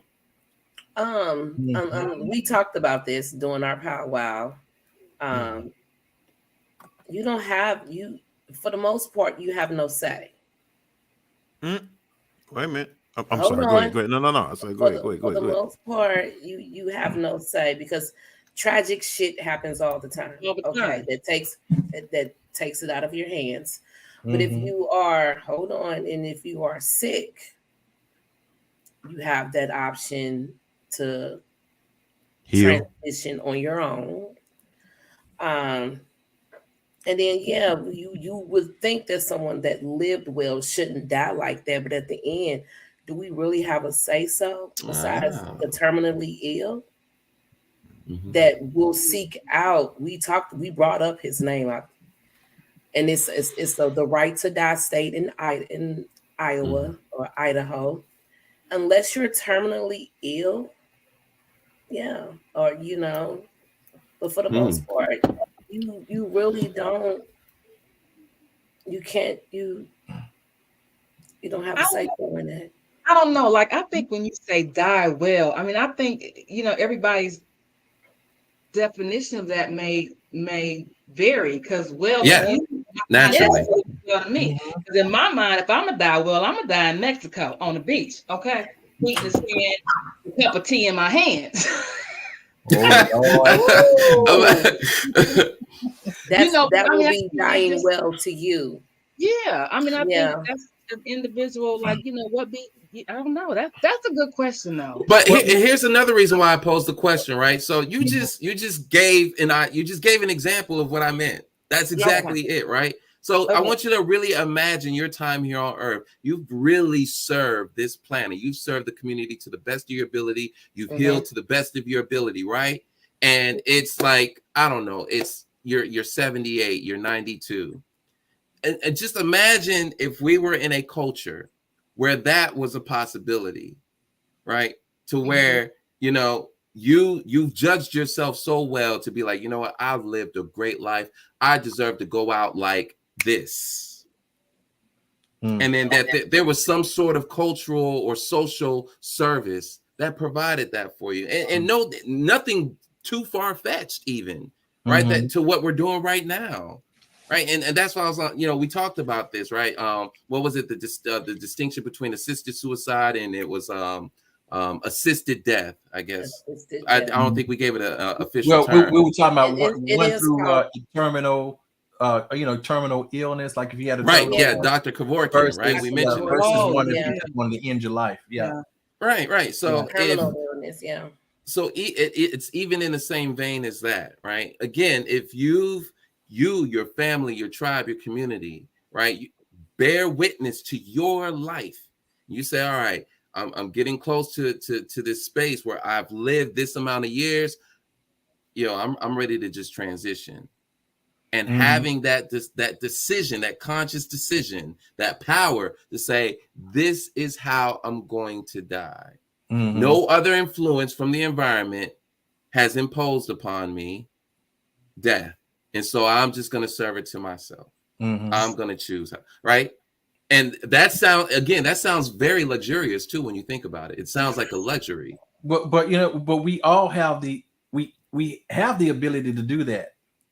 Man, I wanted to say something. Okay, I'm here for it. You want to say something right quick, King? No, go ahead. I'm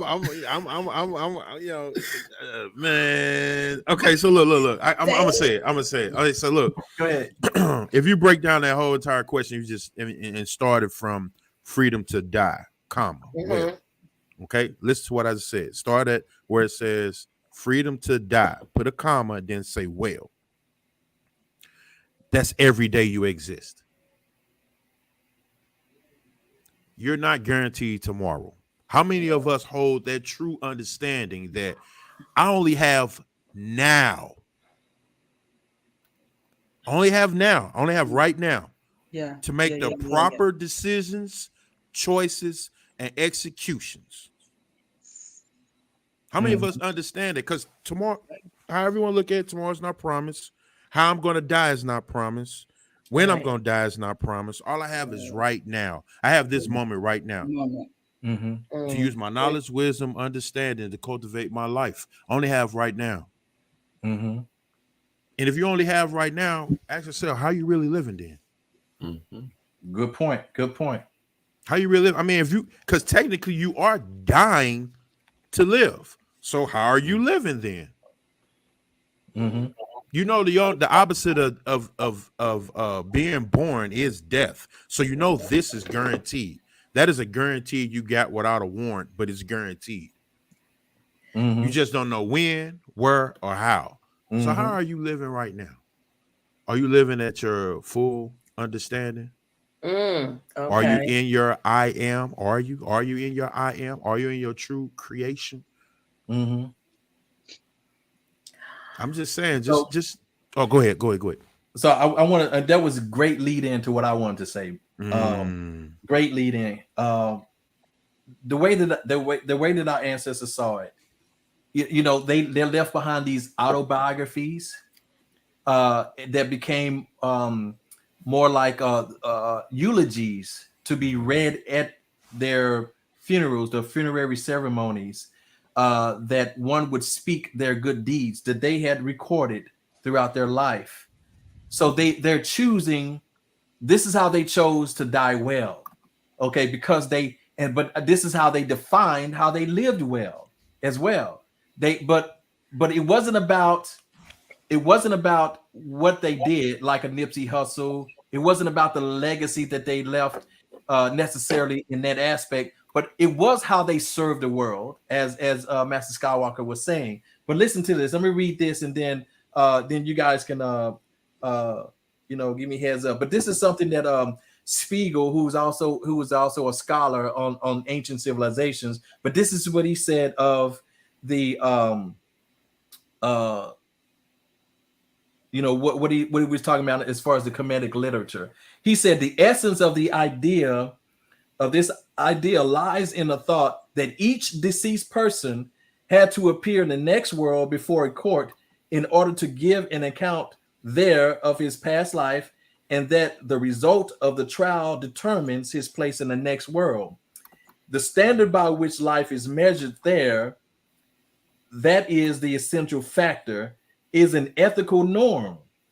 So the significance of which is not based on earthly circumstances, but on absolute idea of justice. So what we're talking about, it's not about necessarily what you do here, but it's about the intentions in your heart.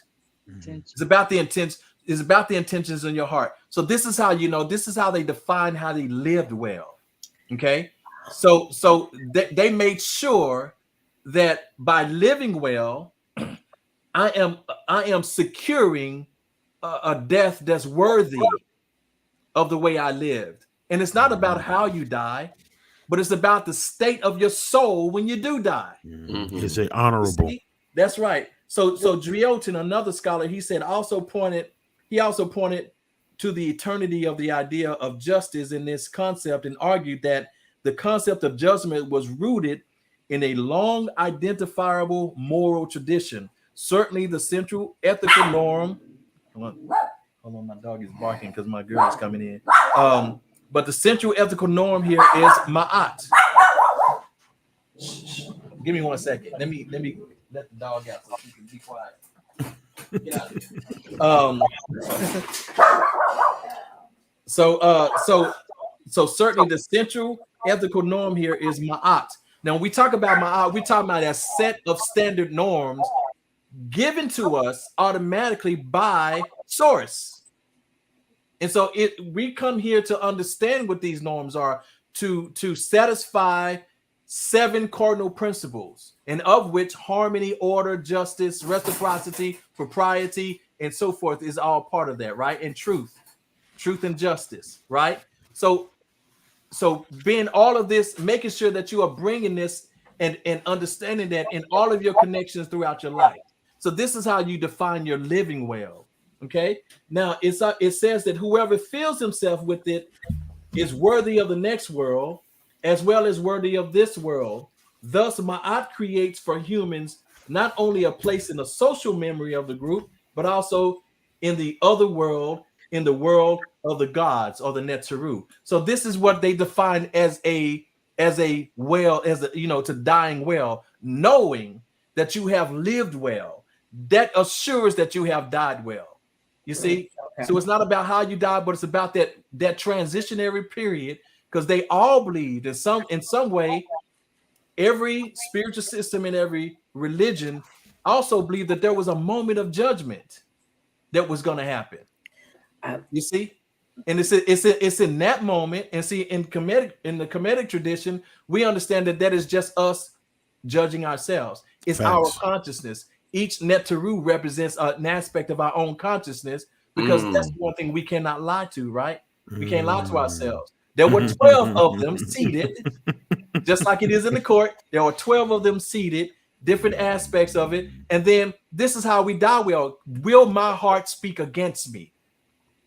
And if it doesn't speak against me, then I have died well. Facts. Think about that. When you Think said about the that. state of the soul, I was like, I thought it was the heart and the feather. Where the feather, Yeah, represented by here without a by an heart ostrich and feather, the feather of truth. Okay. Mhm. Look, you know I keep these on hand. I got a whole You know what? But yes, it Ooh, we represents. gonna fight when I see you. Boy, I can't wait. I cannot wait. Yes. My boxing gloves. You better put them on. So being that I now understand your question, I still couldn't answer because I would have to go through all that. But it's a very, very good question. It is. Profound question. That was very profound. Thank you. We got a call. Let's get it. This is God level. Who am I speaking with? Amina. They hung up. Oh, Please call back. Whoever it was, call back. I have no idea who it was. They're calling back. Hold on. okay. Let me put it on speaker. This is things that people don't want to talk about. You're speaking to God level. Who am I speaking with? Hey, Mhm, Amina. yeah. Hey there, Peace, beloved. peace, peace, peace, Queen. We are good this evening. How are you?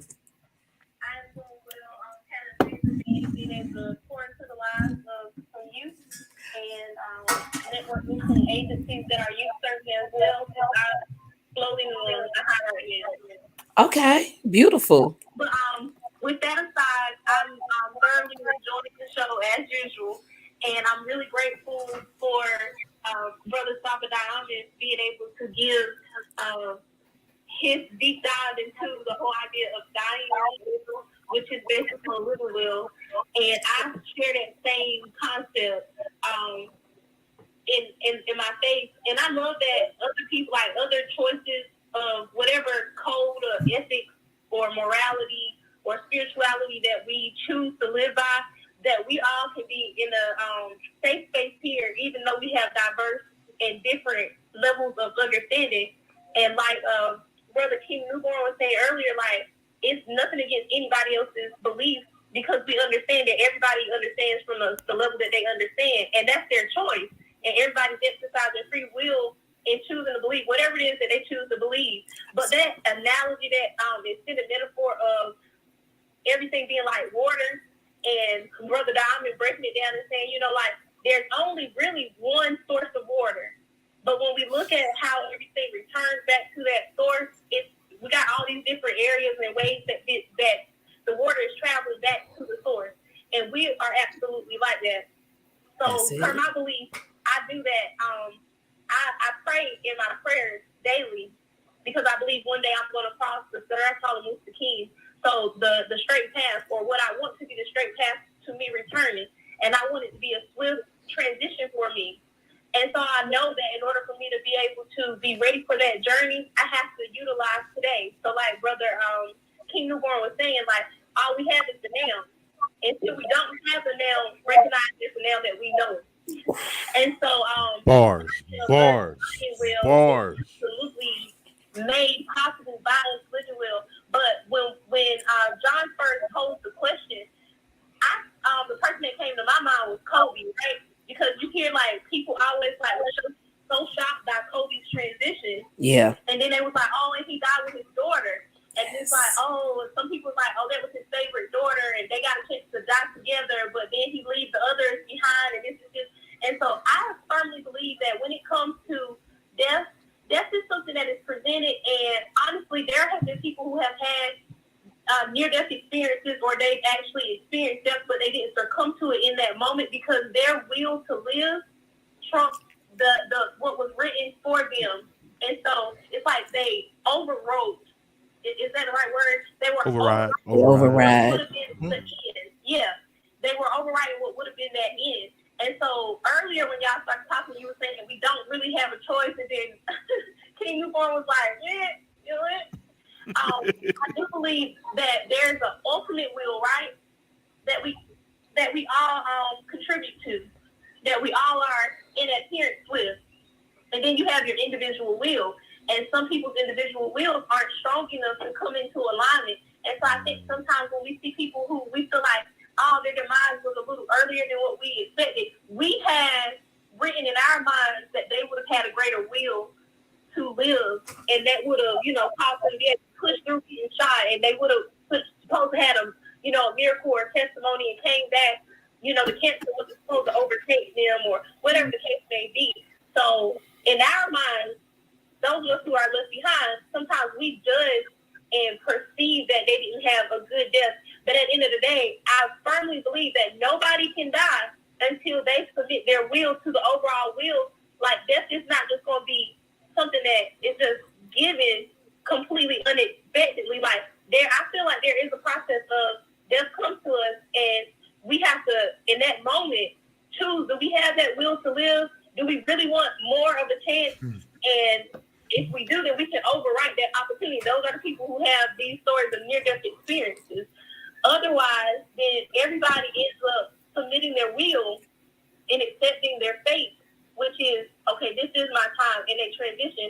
And I think there's no need to really say that it wasn't their time or that it wasn't a good death. Right. I know that sometimes there can be tragic ideas, circumstances, like, oh, it's so terrible they died in a fire. But like we all know, our bodies are just bodies. So whatever happens, like, to us, whether we fell asleep and never woke up, like, to somebody that's tragic. But to somebody else that would be peaceful. Like, to me, I would be like, okay, that person out of your sleep, that's peaceful. But for somebody else, they're like, man, can you imagine going to sleep? And so some people live their life in fear, like, not wanting to go to sleep because they don't know if they're going to wake up the next day.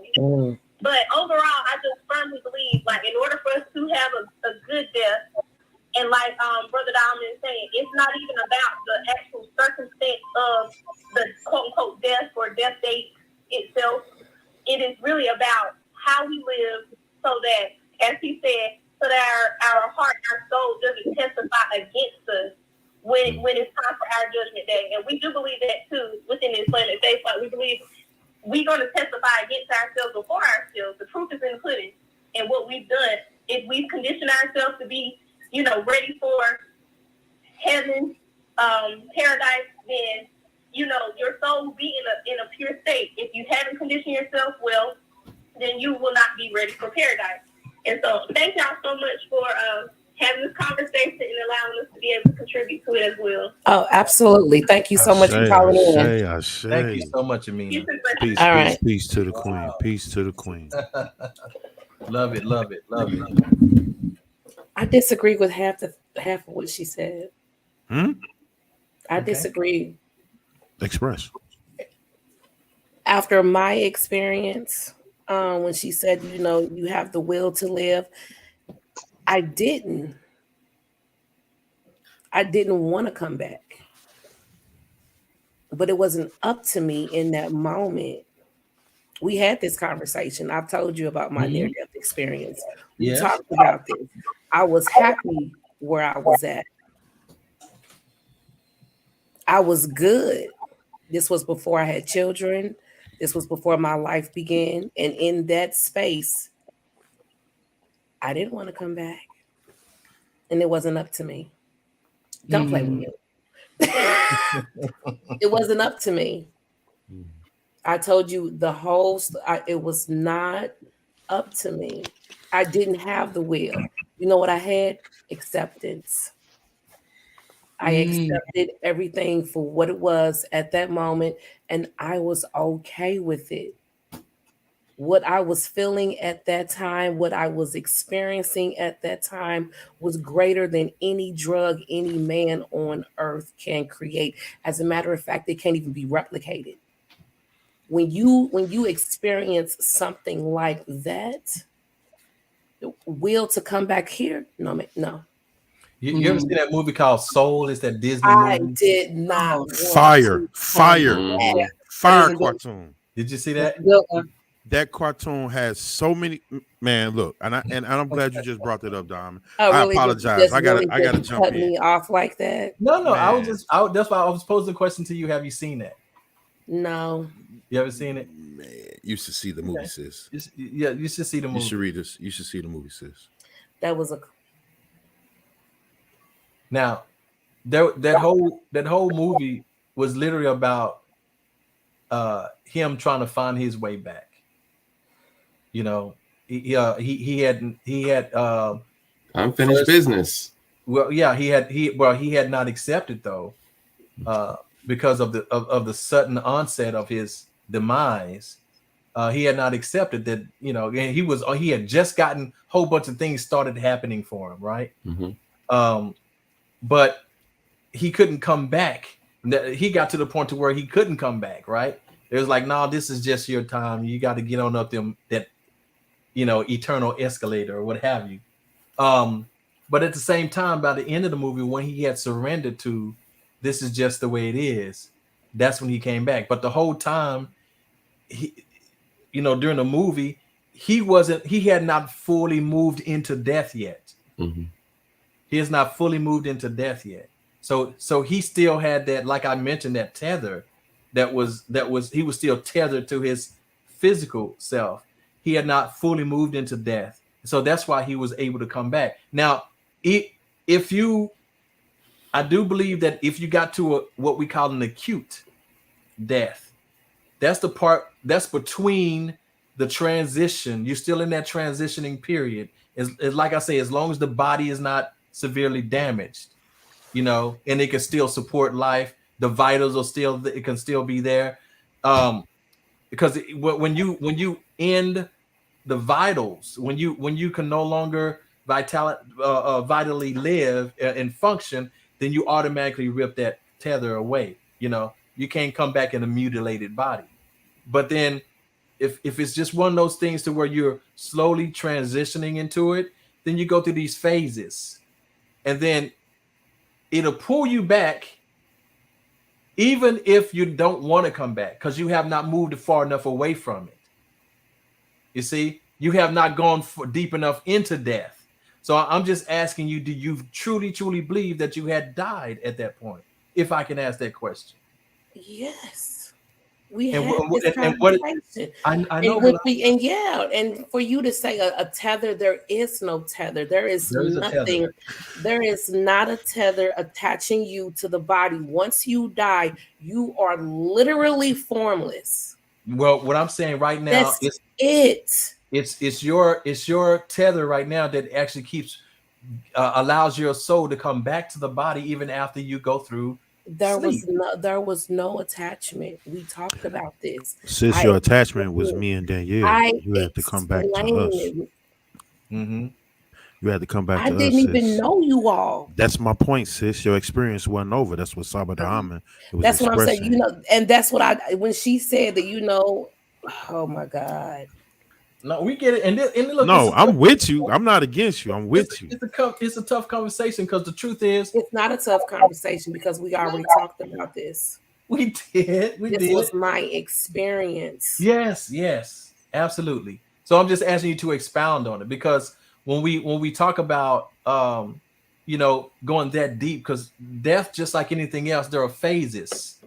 There are phases of it, especially when we're talking about something like that. You can't just, like, dying ain't that easy unless it's just That's the thing.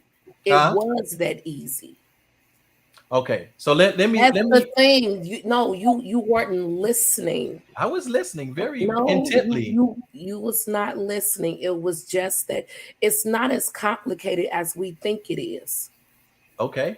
Once your Explain. heart stops and those vitals are gone, you're formless. Your spirit, your energy leaves that body. There's a vacuum suction. So if I'm all the way out there is no tether Mhm. to me in my body. That has already been broken the moment I've been sucked out. This is the reason why a lot of we've talked about this. Mhm. Nurses, when a patient passes, we go in and we open the window to let them out, to let them free. I did that with my mother. Mhm. That's what we do. Yes. Uh, what I'm Can saying I is, say, I'm sorry, that's a- Diamond. Let me Yeah, go share ahead. this part. I don't know what you're sending me. Calm down, Go calm ahead. down, calm down, calm down. God level. We won. We won. I'm just saying we won. We won. I just want to point out what Sabada Ahmed is alluding to. The thing that our special guest and my sister, when you say you open the window, and you are right. You are right. You're right, sis. You're limitless. There's a movie called Lucy. At the moment of her death, she transitioned instantly to all. To everything. Okay. She became one. Yeah. So what Diamond is saying in the moment of that, there's one portion that he's saying that you still was attached, but at the same time of being attached in this particular state, or let's say pause from his perspective. I'm just trying to get you to see from his perspective, because I understand where you come from, because me and you just talked about our experience about this past Friday. Now, in that particular moment, you became all. When you became all, you was able to see everything outside of the physical, spiritual, like you. I can everywhere. hear my family. Yeah. Right. Talked about how the time is different. Go ahead, keep going. No. You hitting it on. You're dead on. I'm not. There's no disagreement on this panel with what you're saying. Mm-hmm. That's what we're trying to. I'm personally trying to help you understand. We're not against you. We're building with you, and not taking from your experience at all. At all. Never that. Never that. We're just saying, just like the water, you became all. Whether it was spring water, distilled water, purified water, ocean water. Choke you too when I see you. No, it's love though, sis. I just want you to understand. You became all. So from your experience of that understanding, that is right and exact. The Amen is expounding from that stage of everything that technically is supposed to happen. He's saying that you was at a particular stage, but not completed. That's why you still had an attachment, and your experience of this world or realm or dimension wasn't over with yet. But only you, technically, the consciousness, or i.e. the water, you wasn't done filtering this life experience. Mm-hmm. But let me clarify something. The tether does not mean attachment, it means assigned. Okay. Your assignment was not revoked. Okay, that's what I mean. I'll take that. But that's what I'm saying. It was so the tether is not an attachment, it's an assignment. So that assignment has not been revoked, and you didn't move far enough away from it or leave it, where it is. Because I've talked to many people who have, like I say, explained the same thing that you and King Newborn has actually said. And these people became my clients, so I got to know them very well. They all say, heart was stopped and all this, you can see people working on you and all this stuff. But there was a will to come back. As Amina was saying, there was a will to come back. One of them, this big old giant guy who would call me because he had heard about through another client of mine. And he heard about the way I was helping out his friend. He said, "Will you come and help me out?" So I went over and talked to him. And this dude is he's like 6'7", 300 something pounds, big old dude. He's telling me about his experience and crying because he has a 5-year-old daughter that he was trying to get back to. He said I could see them working on me. He said, and I decided to get back into my body at that time, and I did. He said, because I could not leave her. So we know. So that's the attachment part of it. That's the thing that urges you to come back. But he too, the only reason why he was able to do that, because he had not gone into that chronic, the chronic phase of death. That's all I'm saying. There are different phases of it, and there's some phase where you can get to where you can't come back. You can't. And all I'm saying is I don't think you've gotten that far out. That's all I'm saying. And the point I'm trying to make is I didn't. Okay. I didn't have the will. I didn't. Understood. Well, that's what I'm saying. You didn't get far enough out to where it was up to you. It doesn't. It's no. It's not that I wasn't far enough away. Mm-hmm. This once you're there, it is out of your hands. Now I'll take what you said as tether as an assignment, and my assignment was not done. But I was told I had to come back. I'm sending you back. Mm-hmm. So because I didn't have that desire to come back. Understood. What I was experiencing at that time, there's nothing here on earth that can match that. Mm-hmm. And I was at peace with that. I accepted it. It was beautiful. It was, what's the word? Tranquility. It was all, it was euphoric. It was bliss. Yes. Bliss. Oh yeah. So, you know, that some people may have the will, you know, oh, I can't leave. Like you just said, I'm going to jump back into my body. Well, what about those that didn't want to come back? I was told I had to come back. And this was before I had children. This was before I met Dion. This is before I met John. This is before I met you. Mm-hmm. So had my life ended at that time, this relation, what could we honestly say that y'all would have met later on in life? Well, what if, you know, because I don't want us to stay on this too long, but here's a small snippet to what, a snippet. I am so sorry.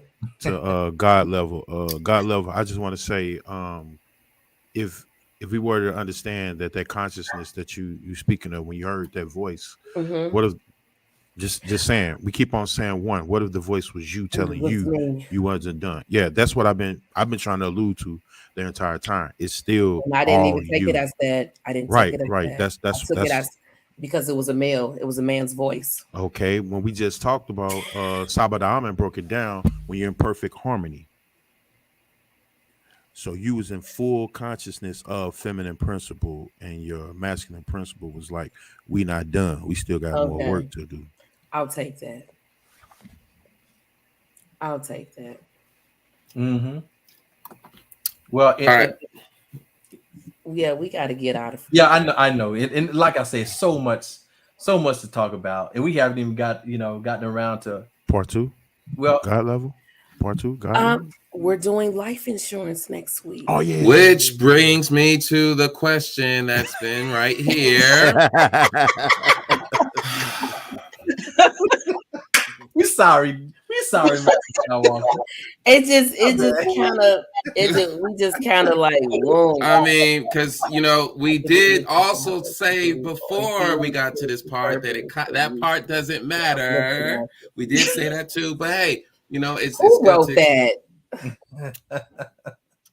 Anyways, this question right here leads us into our closing. It brings it around to our next episode, right? Now, I want you guys just to really recap right here to one of the previous questions about fear of death as it relates to this question right here. Most of the respondents that you heard, it wasn't the fear of death for themselves. It was fear for their families. Yeah. I have dependents. What's going to happen with them when I die? Right? So this leads up to this question and our next topic. It addresses these two things, right? So regardless of whether you have taken the steps or not, how would you prefer your physical remains be disposed in your death? We had 33 respondents. Thank y'all for responding. Wow. Very impressed here. 21 said cremation. 4 said burial. 1 said body donation to medical science. 0 said aquamation. That's water cremation. 6 said green burial. That's when your remains get buried underneath a tree. Some of them have like this sack, right? So green burial. 0 said undecided. 1 said entombed, right? So I was going to read some of the comments here. There's a lot of comments here. Okay, well, I can read a couple of them. Ivy said, I want to either be planted as a tree in Seattle Square or turn into a gemstone. I haven't decided which one yet, but don't spend $20,000 to bury me. Cremation is okay with me. Either way, I'm returning back to the dust of the earth, but I wouldn't prefer bugs devouring me. And I think burials are a waste of money and space. Let's see. I'd rather my loved ones have some money to do other things with when I'm gone than have a whole bunch of money going into a hole into the ground. And my husband and I have discussed this, and we are both in agreement what will be done once either of us passes on to the next life. So this part right here is very important. This is another reason why we talked about death. You know, it's a very personal experience in one capacity, but it's also a very shared experience. And we talked about legacy very, very briefly and its importance. We're going to be talking next week about life insurance. All right, we're going to have a couple of special guests come on and really demystify the funk around life insurance. We need to encourage people that look like us to look at life insurance seriously. Yeah. Often in this age, we have heard of accounts, widespread, of folks starting GoFundMes because they couldn't afford the funeral arrangements or just something basic. Then we had COVID, right? And they were running out of space to bury the bodies, right? So in the wake of that, in the advent of all that, that also awakened the consciousness of, yo, I need to take my mortality a little bit more seriously. What's going to happen when I'm gone? It's easy for me to just say, you know, I'm just going to drop the body. That's easy. But if you do care about your tribe, you do care about your community, your family, whatever, you want to make sure you're prepared for that, right? So we're going to talk about life insurance next week as it relates to death. How are you preparing for your demise, for your transition? How are you preparing today? Even we're not going to, reference the past 20 years, 10 years, 15 years of your life. Today, as you're viewing this podcast, we're going to ask that question, and we're going to at least encourage you to seriously contemplate it so that you can arrive at an answer that's going to lead to some action. We're here to provide you a resource at least. Okay. So, and we can, you know what? Let's lead in with that question next week. I want to know. Did you all answer the question? Yeah, I did. I was the only one that said entombed. Entombed? That was me. Yeah. That was me. Well, I feel like he a superstar. We should save it. I forgot. We should save it. We should save it because we're like at the 2-hour mark. We are at the 2-hour mark. We are. Well, we got 3 minutes. My children, I'm prepared. I have life insurance. My children know not to have a funeral for me. They know that I want to be cremated. Take my ashes, put it in some baggies, go down to Florida, get on some jet skis, and just sprinkle me in the water. I had to change it from the urn to the baggies because I kept picturing my son dropping all of me. And everybody looking at him like, you just dropped mama. I don't want to be enclosed. This is a body. My spirit is gone. It doesn't need a place in the ground. It doesn't know for what. Peace. Well, let me say this: that when we read our ancient doctrines, we the way we treat our weddings, graduations, and things, that's how they treated the funeral. Moment of celebration. They didn't spend all that money during those times. Was frivolous when compared to their funerals, because that is the most important time of your existence. Is that transition from this training ground to the eternal life. That is the most important time. So this is why I say I want to be in tune, because it needs to be a grandiose send-off, because I know I am living my life well. Yeah, I need that to say that this turn up. You're gonna have a big picture of his face.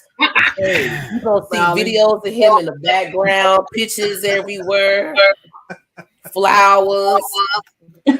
This he gonna have God level playing in the background. Right. I mean, yeah. What about you, Quan? What about you? I've discussed with my daughter. I have things in place for her. So financially, she will be okay. I Yeah. prefer cremation. She knows this. I do not want a funeral. I don't even want like a memorial service. Okay, I don't want her to spend any type of funds on stuff like that for people to come None. and say, "Oh, we loved her," but in my darkest moments, I was alone. So I don't need people to try, be Facts. phony at my, Facts. transition. Yeah. No. But I told her, just like you, like take my my ass. First, I told her to keep a little bit of me in your purse and take me everywhere you go. Yes, I did too. Yeah, that I left that little part out. I've left that little part out. Take Yeah. me everywhere you go. But I do. I want my ashes spread out in the ocean. I love the water. Me too. What's your sign? I'm a Virgo, honey.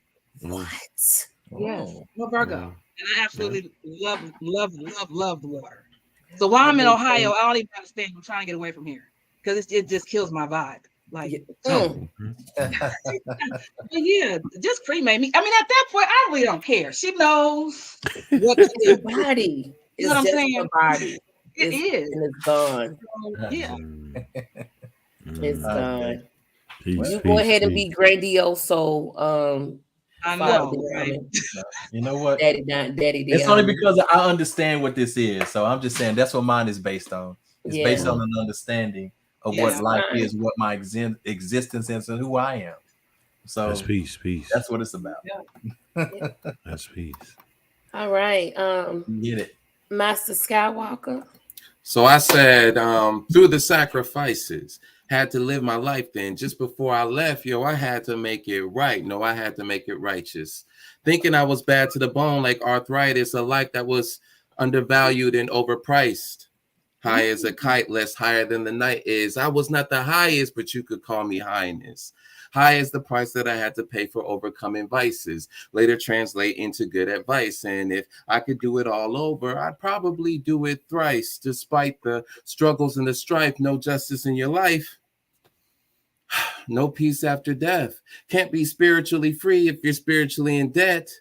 Learn your lessons, pay it forward, get your blessings, give them back, then be thankful for it, right? The cost of suffering, we can't afford it. The insurance policy is letting go. The less you have, the more you know. If heaven is a place and it lives in your heart, and if home is in the heart, make sure it isn't dark. Keep it light as a featherweight. Zero gravity is what I aim to demonstrate. The laws of my art, I got to keep the balance and the truth. The day of judgment is comedic. It was borrowed by the Hebrews. Peep the credentials. Skywalker's home cooked scriptures. Everything he brews is official. Getting Rosetta Stoned. High off the literature. Getting lit at your expense. Peep my signature finesse. Read the energy to see the rules. You read the words while I read the room. Before I was animal, I was vegetable. Before I was vegetable, I was mineral, and mineral spiritual beings. I see the God with an extra O, connect the soul with the whole. Everything I thought I knew, I let it go. Now, I communicate with the dead through these transmissions. Death before the afterlife is a transition. Life written before it happens. The transcription. Transported out of this world. Transcendent. Pay attention, y'all. Soul ain't invisible. It's transparent. Lawbreaker, no. I'm a law bender like a bad sheriff. Soul energy. I transduce it. Mind and soul relocate to a new body. It's transfusion. Bad karma getting transmuted to good karma. The sound of my spirit is trans music. Good words, I send them off like a transgression. Protection gets provided by the ancestors. Are y'all paying attention? Souls of the future, they're the next us. Forgive ourselves for letting the enemy neglect us. Balance out the chakras. Dance like a Christ. See you in nirvana as a master of your dharma. Because last week we were talking about karma. By the way, I was sipping on some Dream Me Please to Sleep, or Dream Me Please. Did I say it right? Dream Me Please? Dream Me Please. This is Dream Me Please that I've been sipping on. And okay. It's yeah. Don't forget to hit her up at Absolutely. Tonight. Say your website again. Thank you. Oh, higheressenceherbalteas.com. I say. All John. right. We will see you all John. back here. John. Go ahead. Give him his flowers. Give that man his John. flowers. I say. Give him Yes, his I'm flowers. lit like my literature. Give him his flowers. Getting baby. lit at your expense. come- he- yeah. And getting lit at your expense. What? Yeah, you come with some bars. Definitely Sir, some bars. I need that. I need that. So I if need y'all that whole- if y'all like that one, you should listen to my album, Light Benders. That one's called Afterlife. So the magic that just happened, everything that you got, just watch the video. Pay attention to the words you guys were saying in the beginning. Mhm. Everybody, and then Yes. so you peep, right? Yes, I did. Yeah. Yes, I did. I There was told a you whole you show. are Yeah. man, It you are was the whole notorious. show. Yeah, You magical. are notorious Just for magical, man. your How did we? entendres, bruh. You are notorious with them. That's right. Hey. I'm working on new material. I'm just waiting on King Newborn to say a few more phrases that I can steal. And then I'm making up a $20 bill like a patchwork, like a patchwork quilt. Man. Oh my God, who is giving off that love? Thank you, thank you, thank you, thank you, thank you, thank you, thank you. Man, peace to everybody that tuned in to watch this show. We Absolutely. do need y'all help. We really are trying to get God level to a higher level. Please comment, share, like, dislike, invite friend, family. We need all of your assistance from the community. We also have a God level page as well. If you have time, go over there. There it is at the bottom of the screen. Go over there and show us some love over there. And like I said, we do all that we do for the community and for our culture. It's very important. Even if it's some other shows that similar to our show or a spinoff from our show, man, support them as well. Like I say, we are of Absolutely. service to our community. This is a safe place for you to come, share your opinion, thoughts, dream, admirations, and promote for free. Yeah, it's pretty dope. Thank you. I really do appreciate it. It's I all really love. do. All love. Send y'all some tea too. So I don't know how we're gonna get the addresses and stuff together, but yeah. Oh, ad revenue is gonna come later, and best You know believe, yeah, everybody later. gonna get what's due to them. Yeah. Until then, this is what we do, and I appreciate these gentlemen take our time of their day every Sunday to be here. John kicked it off. My brother King Newborn joined, and then Saba Diamond. We just gonna call him the father. Yeah, I told you that's Supreme Daddy Council always, right there. daddy just be talking. I'm gonna fight you when I see you.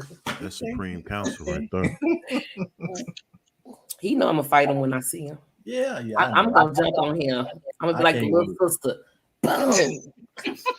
Hey John, I'm gonna need them lyrics on paper and your signature. Right.